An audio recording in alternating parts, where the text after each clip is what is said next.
Good morning, everybody. It's Nick. It is Monday, the day after Easter Sunday. I hope your holiday weekend was good. It's a little different. Obviously, things are different. We can't be together the way that we want, but I think a lot of people made do in a good way. Phone calls, FaceTime, Zooms. We saw a lot of good things over the weekend, so it was pretty cool. We also got a lot of good messages from people on our end, so I appreciate that too. But today, we have a lot of ham left in the building, so we certainly made use of it this morning. We made ham and eggs. I had a ham and egg and cheese sandwich. Wow, very good. And it's funny because I did not grow up on ham. Like ham was just not something we ate, and I was never particularly fond of it. But I'm learning to like it.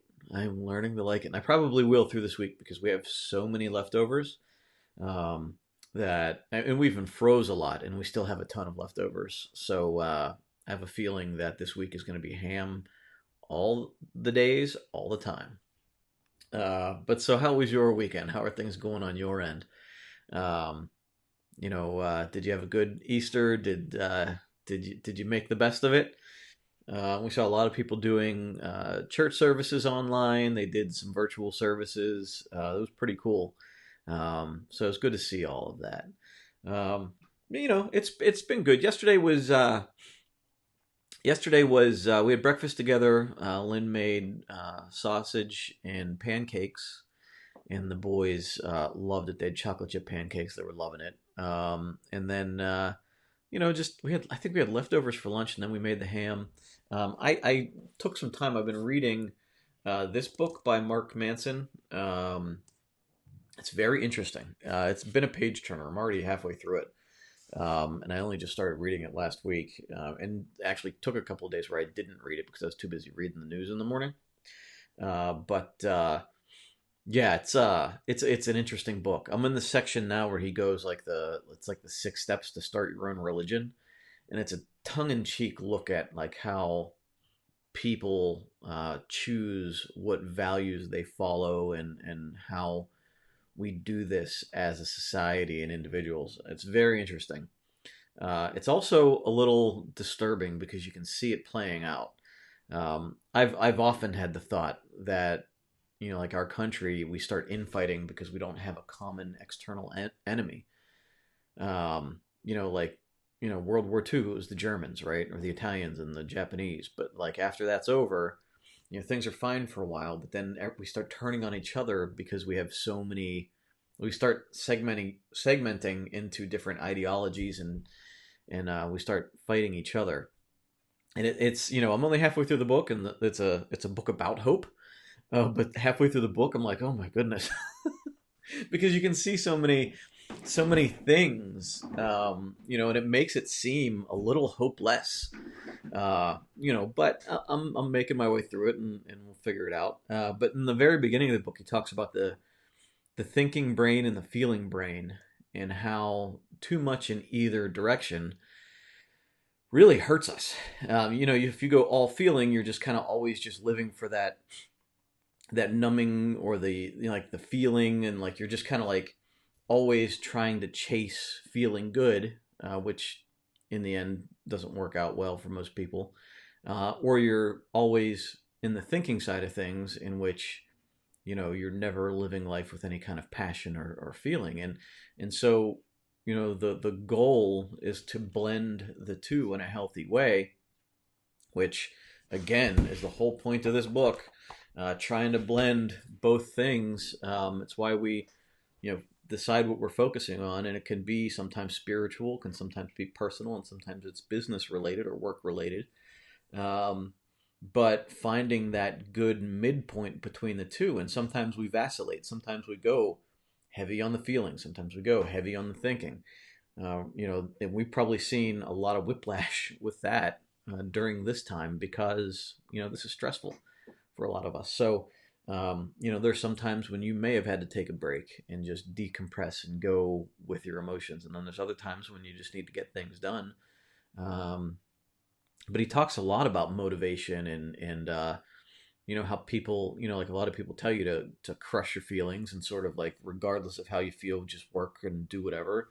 And he addresses that, and he gives a really very good example in the book about how, when you take away feeling from work, then you lose all motivation and you lose your ability to prioritize what the good work is. So it's very interesting so far. I've highlighted a lot. I've marked a lot of pages in there. If you can see them, you really can't. But I folded a lot of corners. I'm gonna have to go back and look at a lot of stuff. But it's pretty good, and it's all relatable concepts. I think that I've had my own uh, inkling about certain things, and reading him putting it down on paper, it makes a lot of sense. So yeah. One concept he brings up in there that I only read about for the first time maybe 3 or 4 or 5 years ago. When most people think of narcissists, they think of like that guy they know, right? That slick guy that's just doing everything to benefit himself, doesn't care about anybody else's feelings, right? He's usually like this tall, good-looking guy. Maybe he was the quarterback in high school. Like, you know that guy, right? That slick guy. Or it's that really made-up woman who is just always like looking down on people around her, right? Like when you think of narcissist, you think of that. And what he talks about in this book, that again, it's a concept that I only learned a couple of years ago, is that there's another kind of narcissist, and it's a narcissist that is depressive, that is non like not very functional, that's always has something wrong and always has something to complain about. And that's another way of being a narcissist. It's that self-centered narcissist, but somebody that's always looking at their problems and always talking about their problems and trying to bring other people into their problems. And it's you always kind of look at the narcissist as that like almost like quintessential 80s, like American Psycho type person, right? But there's somebody on the flip side of that, is that when they go too much into me, whether they are successful or unsuccessful, that is a narcissistic personality. So it's something that you wouldn't, you don't. I personally never really considered or realized until recently. So interesting. Let me check out the comments. Let's see what's going on in here. Uh, Tiffany did a camp at home challenge for the kids. Very cool. What is that about? Um, what is that? Like, so camp at home. I'm picturing tents on the floor.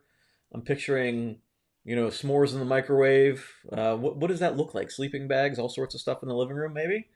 Let me know. Give me some description on that. Good morning, Anna.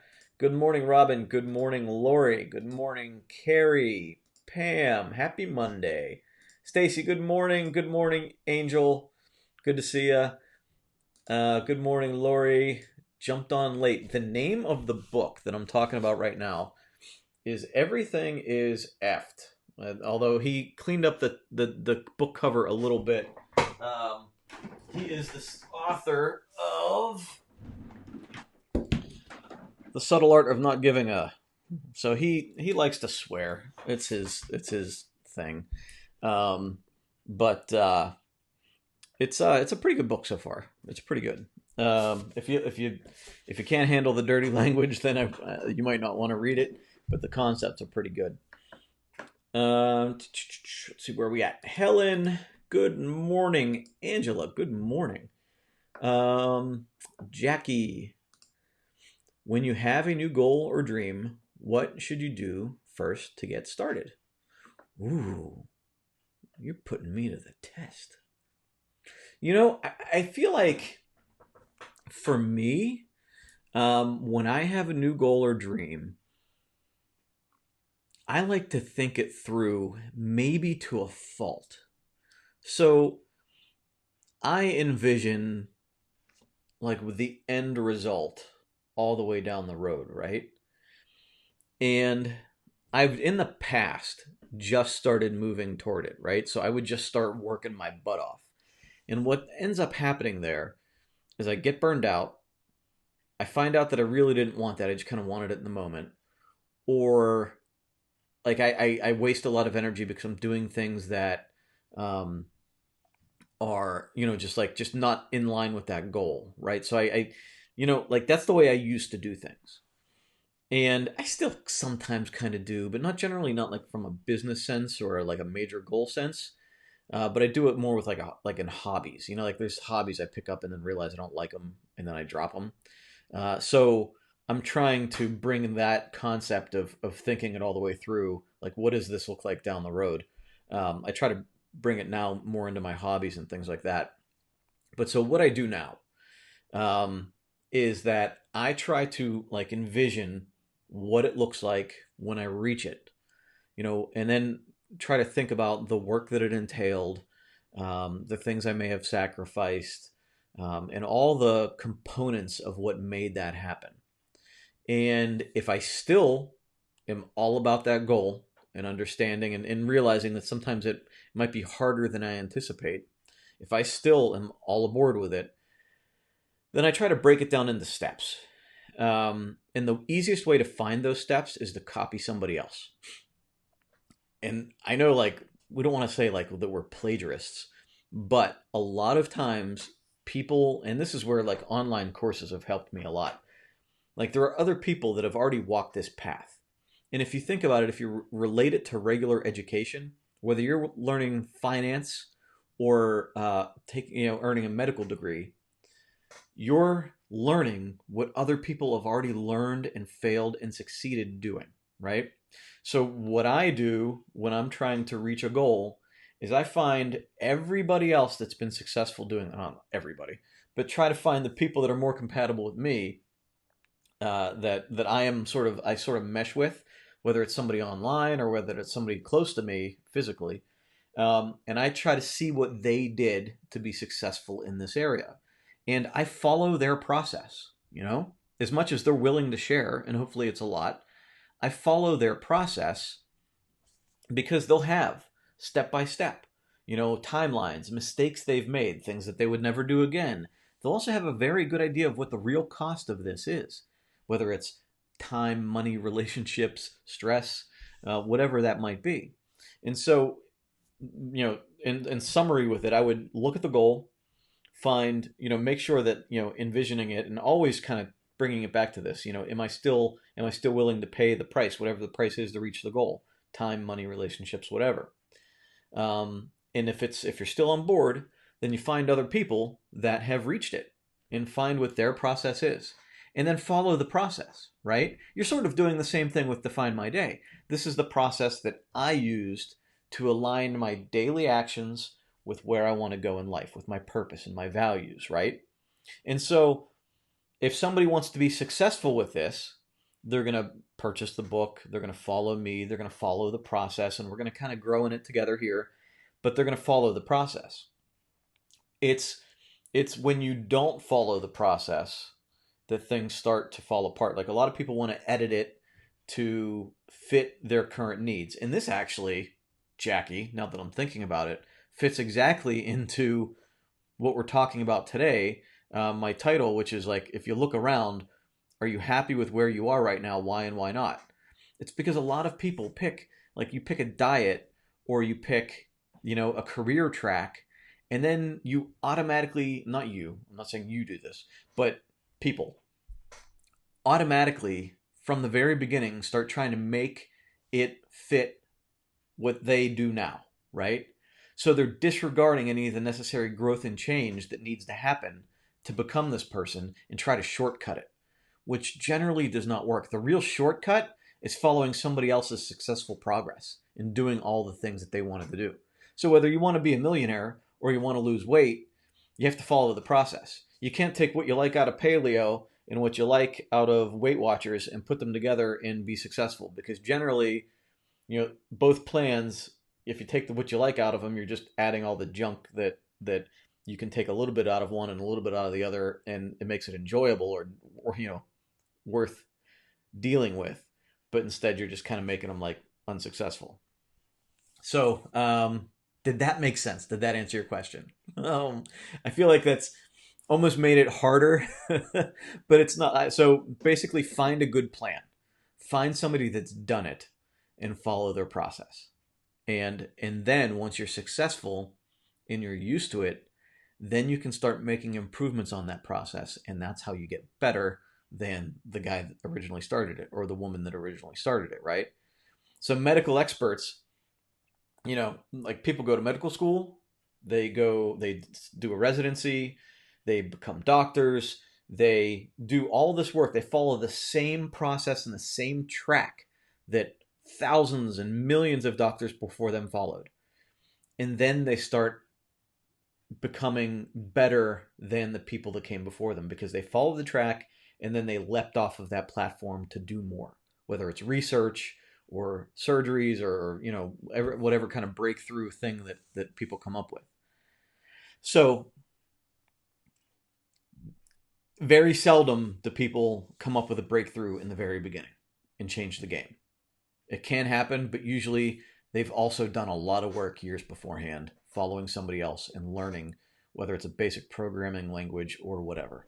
So find a good process, follow that process, and reap the benefits of that and gain insight, gain knowledge, and then go from there. I hope that answered your question. Morning, Debbie. Good morning, Janice. Lori, you're welcome. You've been wanting to read those. They're good books. I read, this is the one I 2 years ago. I read this one at the beginning of 2018, or is it 2017? I can't remember. I read it at the beginning of one year and at the end of one year.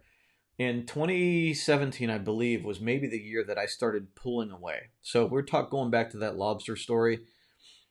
I was starting to feel stress, pressure, and I started pulling away and hiding under a rock.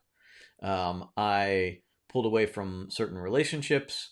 I didn't go out so much. I pulled into my home and really did not. I was like really pulling away from social. I was social distancing before it became cool.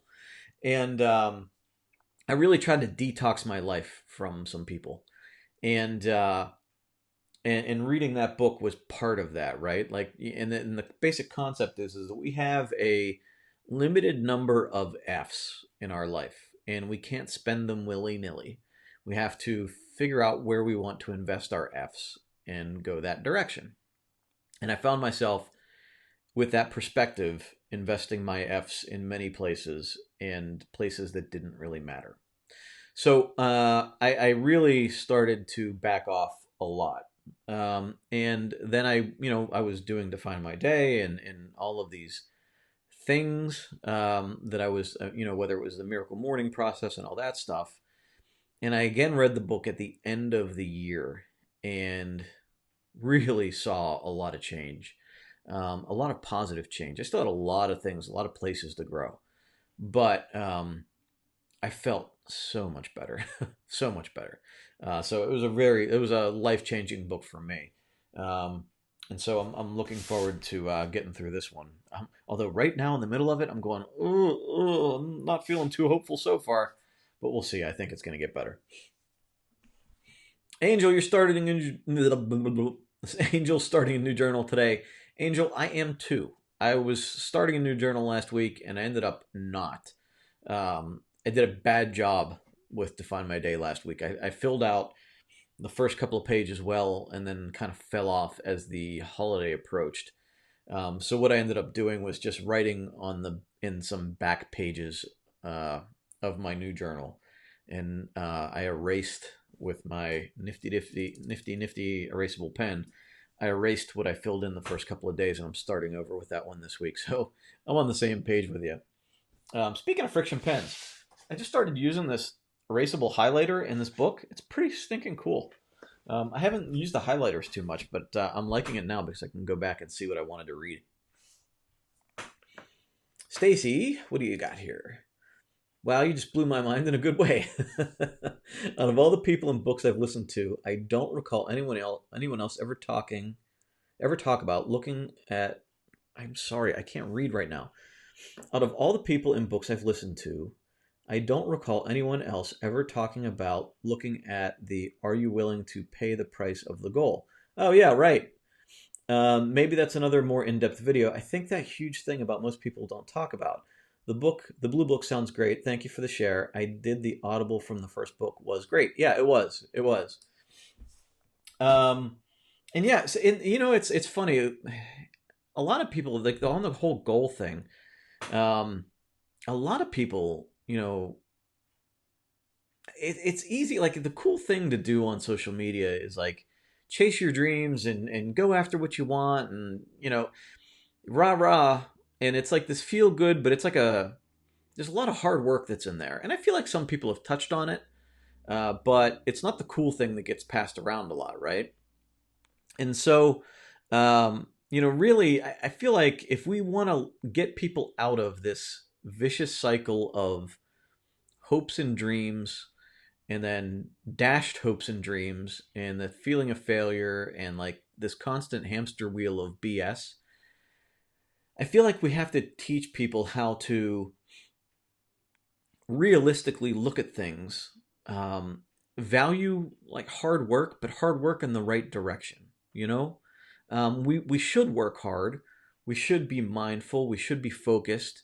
We should be productive, but we need to be very conscious of the fact that we're putting it in the right place. And I think that's the thing is like we can go 10x and work hard and work 18 hours a day and whatever, but if it's not really putting you in the place that you want to go, then you're doing it for the sake of doing it, and you're never going to end up happy. You know. So, wherever you are right now, um, I always encourage people to take a look at what I did today. How do I feel about it? Is it taking me to this place I want to go?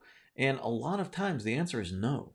And it's the circle that we like, like our lives. If we put our lives, out there, and it's like this is our life, right? And we start if we put our F's in too many places, then we start spreading ourselves out way too thin, and we're going in a bunch of different directions, and we don't end up in that one place we wanted to go, right? We're here, we want to go here, but we let ourselves get so spread out because we're going in all these different directions, and we're sort of vibrating in a lot of different directions. Like we're expending a lot of energy, but we're not moving to this place. We're not moving over here to where we want to go. So we need to constantly say like that direction's not right for me, this direction's not right for me, this felt pretty good, it's in the general direction of where I wanted to go. So the more you evaluate that and the more you become aware of really what makes you feel good, and I'm not talking about feeling good like eating a bag of Doritos, like that makes you feel good. I'm talking about what makes you feel good, like like fulfilled, like that happiness that like I can't believe I just did that. That felt amazing. I'm going to do it again tomorrow. And at the end of all of it, I'm going to be really satisfied that I did that, right? Like if I die tomorrow, I'm going to be happy about that, right? And that's the difference. That's the we don't want to just do things that just make us happy now, but that we're going to regret tomorrow, or that we're spending time doing something now because we're told we should be doing it. We should really take a look at our actions and make sure they're going to the right place. And now is a better time than ever, because right now I think a lot of people's values and what people think is important, I think a lot of that is being called into question. And now's the time we need to assess like what does all this mean, right? With the threat of job loss, the threat of our losing our health, the threat of relationships going away, what is really important, and what do we want to come out of this entire experience? How do we want to come out of it? Who do we want to be? And so that takes me to this question about first, like if you look around at your life, are you where you feel you should be, and are you going in the direction that you want? And if not, why?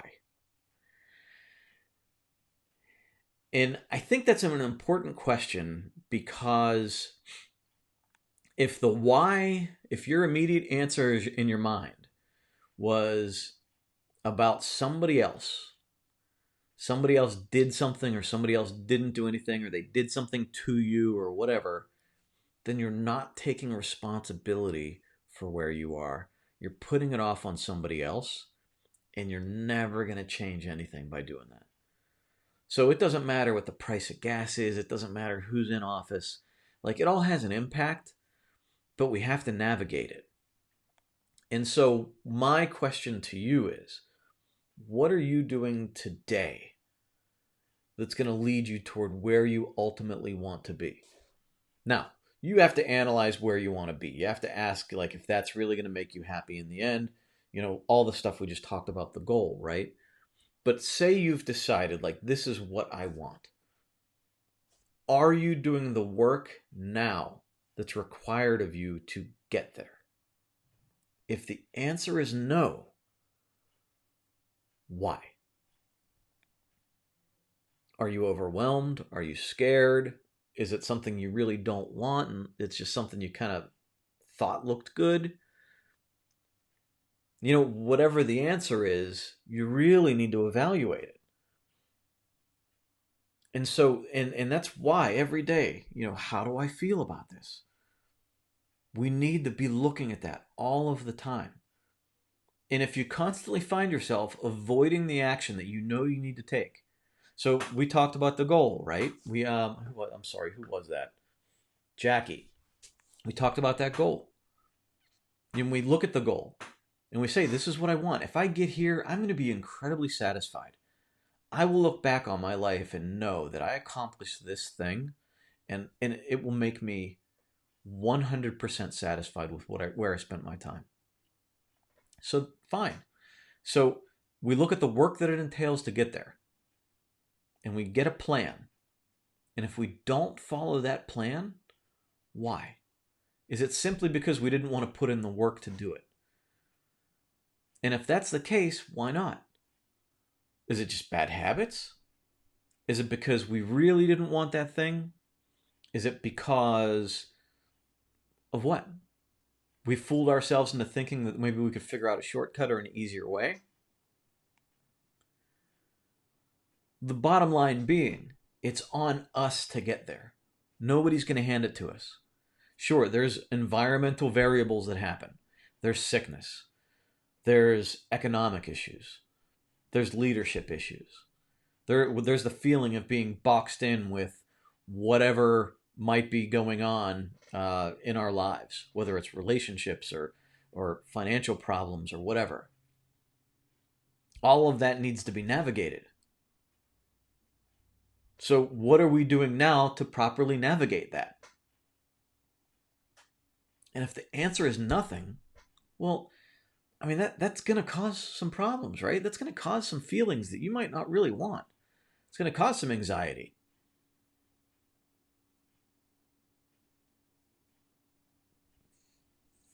So whatever is going on right now, you know, look around.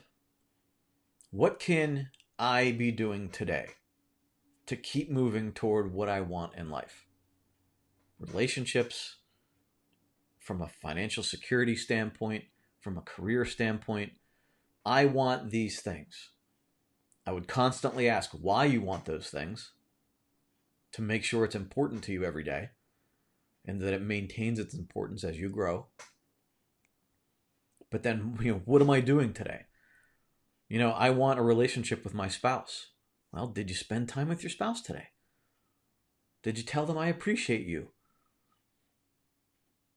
Did you set aside some quiet time to hang out?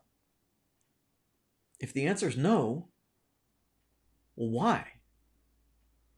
Do you really want a relationship with your spouse? Or are you fooling yourself into thinking that there's no work required to do that? I really want a job promotion. Okay. Well, what are you doing to get it? If you just think you deserve it, well, then you're fooling yourself. If you're not doing the work that's required to get it. You know, weight loss. I'm intimately involved with weight loss, right? And feeling healthy. And every day I got to ask myself, did you do a good job today in that area? And sometimes that answer is no. Why not? Because I have bad habits sometimes. Because I have triggers. How do I avoid those triggers? How bad do I really want this? In the end, look, if I go down early and I miss the rest of my kids' lives, well, how important that is to me, how important is that to me over snacking late at night? Those are things I ask myself every night before going to bed. Did I do good in that area today? If the answer is no, why not? If the answer is yes, good job. Let's do it again tomorrow. But you got to keep looking at it every day. You got to keep looking at it every day and say, am I on the right path? Am I doing the things today that are going to take me to where I want to go? And don't let that answer be no more than yes. If it is, the scales are tipping in the wrong direction.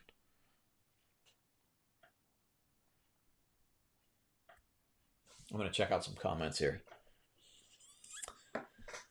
Angel says, sometimes for me, the conflict is that the actions that get me where I want to go are not the same actions as getting my kids to where they need to go. Good point. So, in the end, and we deal, like a lot of us deal with this, right? And I think a lot of people juggle this that have careers that take a lot of time while also having kids. I feel like there's this place you find yourself where you're not spending enough time doing either or. And I think that that's life telling you that you either need to balance it or cause an imbalance where you spend more time with one than the other, one more than the other. Or you have to live with the fact that you're just going to be a little bit dissatisfied with both. I wasn't really prepared. Like I had a business that was taking 12 to 16 hours of my life every day. And the more I looked at it, the more I realized that in the end, no matter how successful that business was, and no matter how much money it made, I was never going to be as satisfied as I could have been to compensate for not spending time with my kids. And so I really needed to change how I was running that business and needed to spend more time with my kids, which led to a lot of this, right? This allows me to spend more time at home with my kids. Now, do I think I'm doing it enough yet? No. Do I feel like I could be doing more? Absolutely. Do I need to keep moving toward that quickly because my one kid's getting older than I want, faster than I want? Yes. So, I think that you have to project your life forward in that regard. If you go all out and go career progression as much as you want, what's it look like on the opposite end with your kids? If you go all out on the kid side of things and sacrifice some career, what's that look like? And if you go somewhere in the middle, is there some place that you can be happy about it and forgive yourself for anything you don't do? And that may change over time. There are different things that are going to happen through life where you have to dedicate more time to the kids or more time to the job. Or maybe you need to change the job once in a while, But it's almost a requirement for you to end up satisfied at the end that you evaluate it and make the decisions that you will be comfortable with, the sacrifices that you know that you can be comfortable with.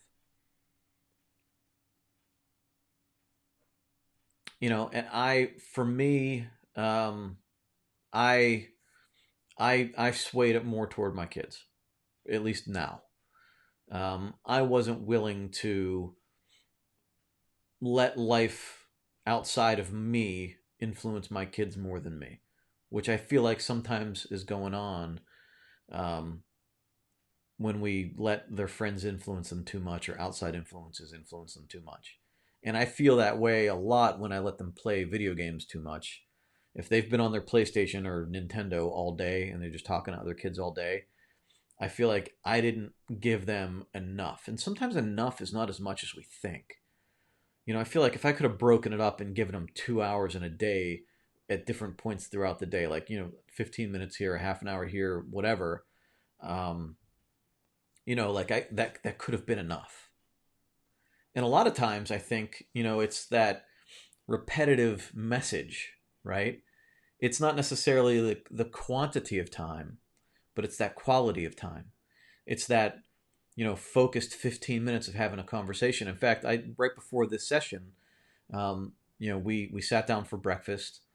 They reheated pancakes from yesterday. Lynn and I ate the ham and egg sandwiches, and the boys had decaf coffee because they just wanted to have coffee with their parents. And Lynn was only there for 10 minutes, got up, went back downstairs to work. Nicholas finished his and got up and went, sat on the couch and read a book. And Ryan and I sat there for an extra 15 minutes because he's slower. We talked about the coffee and how terrible he thought it was. So he went and made himself a cup of tea. And then he talked about how he really didn't want to drink that either. But, like that 15 minutes alone with him, that focus time was probably more valuable than something that may have taken a lot more time that maybe either one of us weren't so engaged in. During those little moments, we talk about, I make sure we talk a little bit about values and a little bit about what's important and make sure we're talking about good habits and things like that. And that can be a lot more valuable, than, some big thing. Sometimes it's in the gaps with kids. At least I hope so. I have to hope so. But, and it's hard. A lot of times, Angel, we have financial responsibilities. We have to pay the bills. We have to do the things we need to do to make sure that we have financial stability, because a lot of times we feel like, you know, if we can't give our kids a house or a good school district or whatever, what good is anything else? And so, we have to sometimes realize that the work we do is giving them things that maybe we didn't have when we were kids, and that we just need to be a little forgiving toward ourselves for some of the work we do. So, it's personal. It's a personal thing. It's what, how we feel about the situation, what we can live with and what we can't, and that's going to be different for everybody.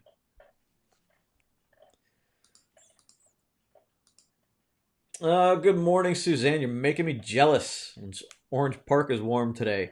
Pittsburgh is not. Pittsburgh is rainy and dreary and cold. It's going to be cold all week. Not looking forward to it. Lori, you're welcome. I appreciate you. Thank you for joining me. Yeah, it's not easy. It's not easy, but it's not complicated either. It's just a matter of making sure that we're not fooling ourselves. We can't fool ourselves with this stuff. We fool ourselves into thinking that life should be easy, like that we deserve it to be easier. But life has never been easy for most people. I mean, some people it is, and we look to those people like, oh, we want a life like that. But in reality, they don't have the perspective that we do, and they don't. In the end, we probably wouldn't find ourselves able to hang out with that person for very long, because they probably don't appreciate the things that we do. So, I wouldn't, don't look at other people, and say, I deserve that. I deserve more than they do.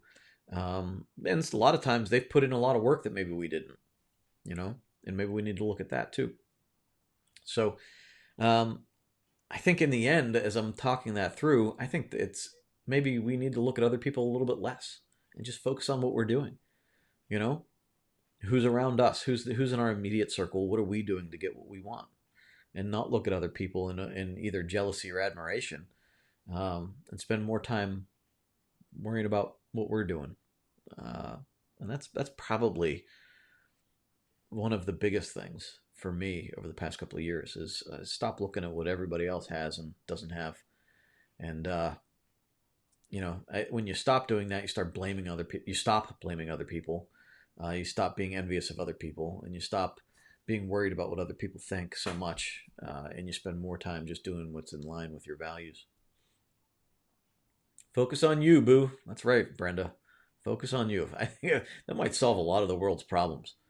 Focus on you, right? Instead of all the other stuff going on. Do what you got to do to keep yourself safe, healthy, educated, and growing. And when you do that, you generally are better to the other people around you, right? I'm not saying this like from a selfish perspective. I'm saying like, for me to be a good father to my kids, I need to continue to grow. I need to continue to be healthy and figure my stuff out. The more I do that, the better of a foundation I will have for my kids. And then my kids will learn a little bit better too.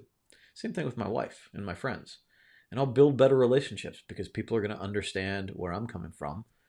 And people are going to want to be with me, or other people are not going to want to be with me.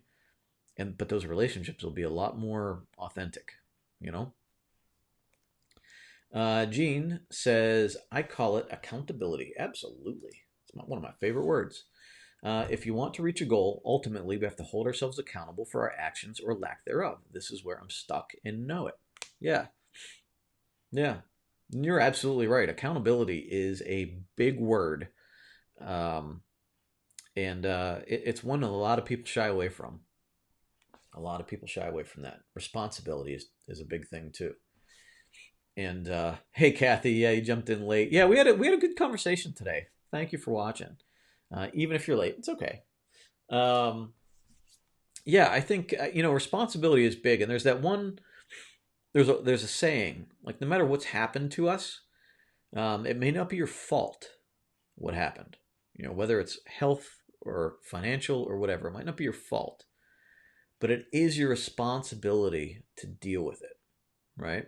So, not your fault. You didn't cause this, but it's still your responsibility to deal with it. When you hand off that responsibility is when things start going sideways and when things really don't work out in a healthy way.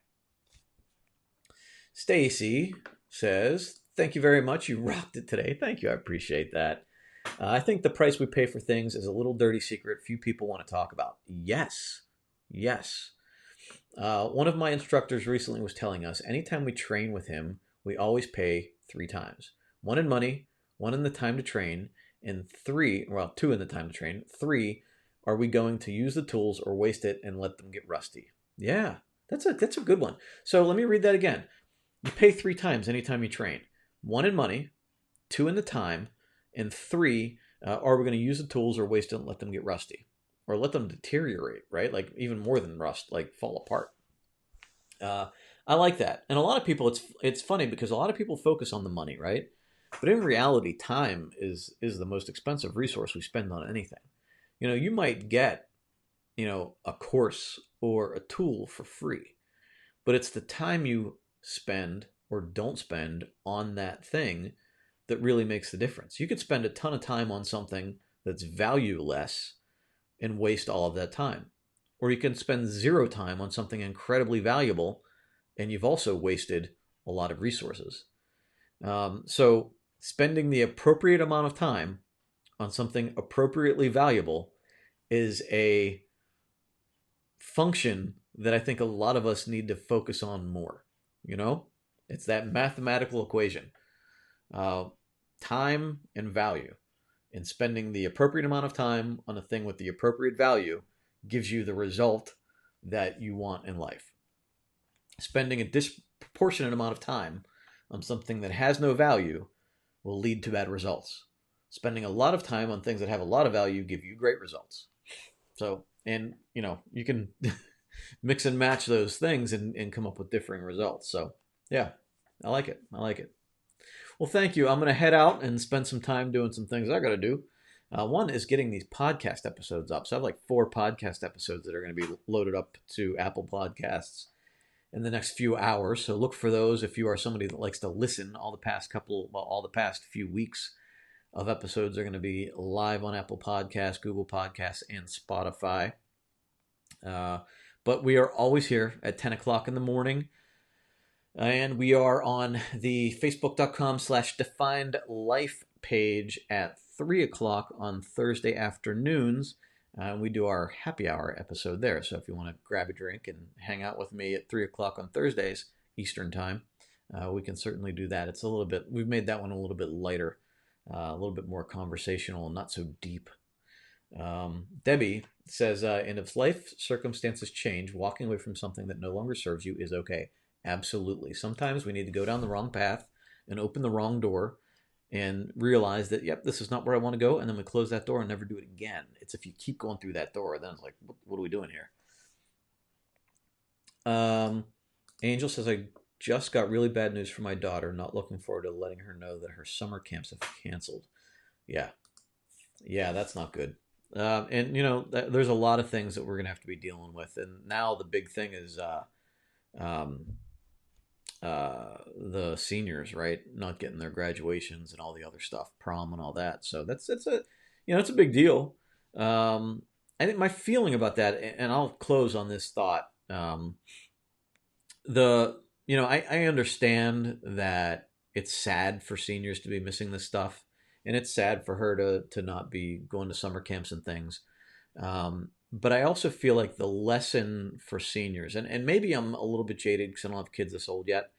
But the lesson for seniors, I think if this were me in 8 years, the message I would be saying to my kid is, yeah, it stinks, it's terrible, but there are people literally losing their lives right now.